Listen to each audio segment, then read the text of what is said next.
Hi மக்களே, நம்மகிட்ட Maruti Suzuki Eeco சேல்ஸ்க்கு வந்திருக்குங்க. 2020 model, number of owner single owner இருக்குங்க. இன்சூரன்ஸ் இந்த வண்டிக்கு இல்லைங்க. டயர் 80% இருக்குங்க. கிலோமீட்டர் வெறும் 46,000 கிலோமீட்டர் தான் ஓடி இருக்கு. வண்டி ஜெனியூனாக வச்சுருக்காங்க. வண்டியில் மேஜர் ஆக்சிடென்ட் எதுவும் கிடையாது. நீட் அண்ட் க்ளீனாக இருக்குங்க வண்டி. லொக்கேஷன் வந்து தருமபுரிங்க. நம்ம இது கோட் பண்ணுற ப்ரைஸ் வந்து 4,75,000 கோட் பண்ணுறோம். நெகசபிள் தான்.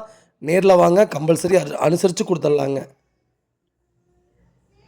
வண்டி அட்டகாசமாக இருக்குங்க. ரொம்ப ரொம்ப நன்றிங்க. மறக்காமல் நம்ம சேனல் சப்ஸ்கிரைப் பண்ணாதவங்க சப்ஸ்கிரைப் பண்ணி பாருங்கள். ஷேர் பண்ணுங்கள், லைக் பண்ணுங்கள், கமெண்ட் பண்ணுங்கள். ஈக்கோ யாராவது உங்கள் ஃப்ரெண்ட்ஸ் சர்க்கிளில், ஃபேமிலி சர்க்கிளில் கேட்டுட்டு இருந்தாங்கன்னா மறக்காமல் இந்த வீடியோ உங்களுக்கு ஷேர் பண்ணுங்கள். ரொம்ப ரொம்ப நன்றிங்க.